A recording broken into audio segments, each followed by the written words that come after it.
Does he have it? He's on the outside line, though, going into the fastest corner on the circuit. Surely this can't work. Dominic Ligner has got a sensational run outside line now, though, for the heavy braking zone. Around the outside goes the Audi R8. Look how much Miller's caught back into play. Exactly. Miller's still such up. He's such a second and change. All of a sudden, Miller's back in play. Can Barry do it? Big Barry's going to do it.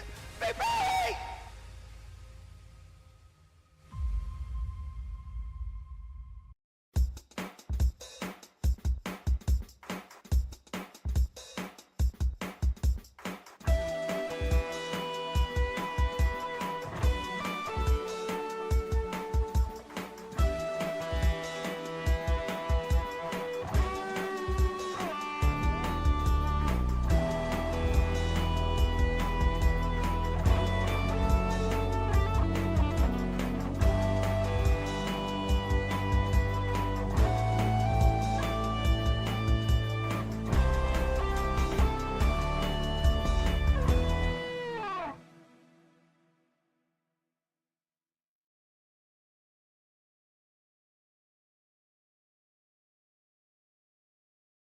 Hello, good evening, ladies, gentlemen, and everybody watching today here. This is your 8th round of the 2025 Virtual World Sportscar Championship, the historic championship, of course, in good old 1985. My name is Edward Hunter. Alongside me here at Circuit du Spa Francorchamps, not Mosport Park, Canada, as it says right at the bottom there, but never mind that. The shape is absolutely correct. The old classic Reagan that is Spa Francorchamps winding through the Ardennes Forest. My name, as I just said, is Edward Hunter. Alongside me in the commentary box is Mr. Jim Cunningham, along with Paul, our race director. So, Jim, here we are then. It's a fantastic historic circuit, and it's the historic version of the legendary Spa-Francorchamps circuit.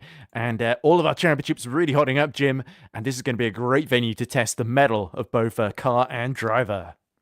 Yeah, I'm excited to be here. I've done some of the modern races in the past, but I haven't done one of their historics. And this is like I was telling you pre-race. This is right from my era. This is when I grew up watching sports car racing. These are the cars that made me fall in love with racing and the track. So this is right up my alley here. I'm excited to do this.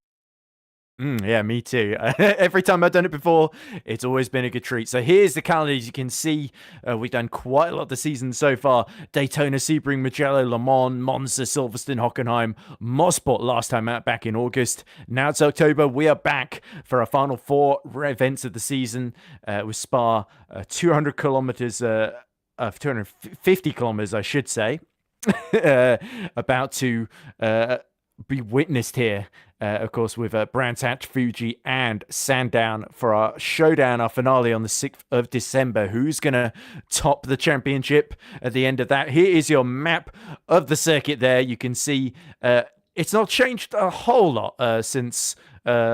well, it has actually changed a lot since 1921, but yeah, since 1985, you can tell the layout, a lot of the same corners, some of them named slightly differently. Of course, we've got La Source in the first sector, that long run through Eau Rouge, Radion, down the Camel Straight into Lacombe, Malmedy, Sector 2, Rivage, good old Speaker's Corner. Oh, that was called Jackie Ick's Corner, I believe, back in the mid-80s, with Pouhon, Le Fanier, the Fanier Chicane, then Stavelot and Paul Frere, which I don't think was named Paul Frere yet at this point, and then the long run into Blanchimont, absolutely fearsome in this layout, followed of course by the old classic bus stop, which goes left-right rather than right-left before rejoining at the start-finish line. And remember, of course, we've got the much longer pit lane that rejoins at the bottom of Eau Rouge. Just joining us now in the comms box as we are looking at the keys to the race should be, unless I'm very much mistaken, Mr. Is it Ross Smith that's just joined us? There we go. Had to scroll down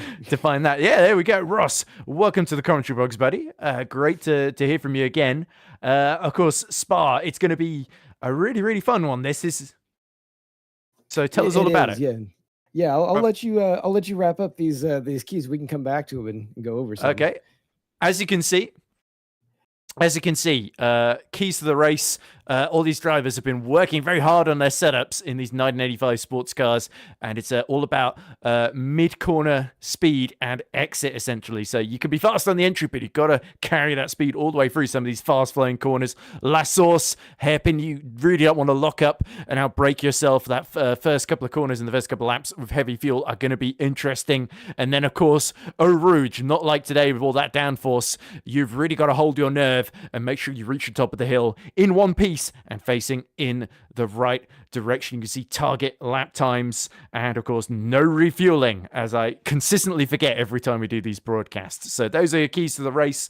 And here, I think we got our championship standings. We can very, very briefly go through. As you can see on the left-hand side, Eduardo Beninca leading on 97 points ahead of Daniel Hurlock for Smile Power Racing. The gap 9 points. So Daniel Hurlock has been closing in last couple of races with Becky Ely Clark, JT Tammy in 3rd and 4th, Robin Mulling 5th, Daniel Kirby 6th, Magnus Dolger in 7th, Tom Lane 8th, Scar Pope 9th, and Ilko Busink rounding out the top 10. And in the team's championship, Smile Power Racing with Hurlock and Bell very much on top ahead of the Drongo Thrashers team in their Aston Martins.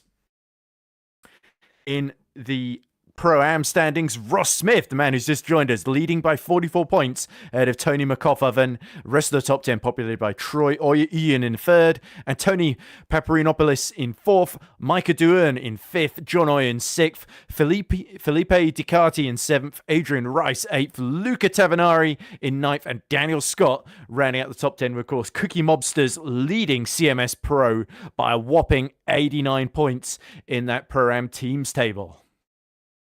Finally, our AM standings. Jerry Chen leads by the slender margin of a single point over Peter Meyer and George Angelidis. It could not be much closer, and today could be a pivotal race in that championship. Rounding out the top 10 are Gilles Lalonde, Carl Struhol, Maximilian Petravki, Vinicius Goncalves, Daryl Kruger, Stephen Miller, and Felipe Ducati, surprisingly enough, yet again popping up here. Breaking Bad Racing lead the team stable on 121 points. So, Ross, sorry, finally we allow you to give us precious insight to Spa-Francorchamps. Then what can we expect? Well, it's fast for sure. I think there's going to be a lot of chaos, especially as drivers have to contend with worn and heated tires. So I anticipate that it's going to be pretty intense in the beginning as everyone's trying to figure out everyone else's braking points. You know, there hasn't been a whole lot of practice around one another to understand who's having to lift for Eau Rouge and who's able to take it flat out. And I think that's going to create quite a bit of stack up in the beginning. As things kind of settle in, it's just going to be a matter of taking care of your car and being able to hit all of those spots where it's like, you know, get through the bus stop chicane as best as you can. I know for the marshes, it's very difficult. Porsches are going to have a lot easier time going through. They're a little more supple, I guess you could say, going over those curbs. Whereas for us, it feels like you're trying to hit cinder blocks with a skateboard. And of course, getting out of La Source, because that sets you up for that entire straight going all the way down to really the first corners of the track where you have to do any kind of appreciable braking. So it's going to be fun. I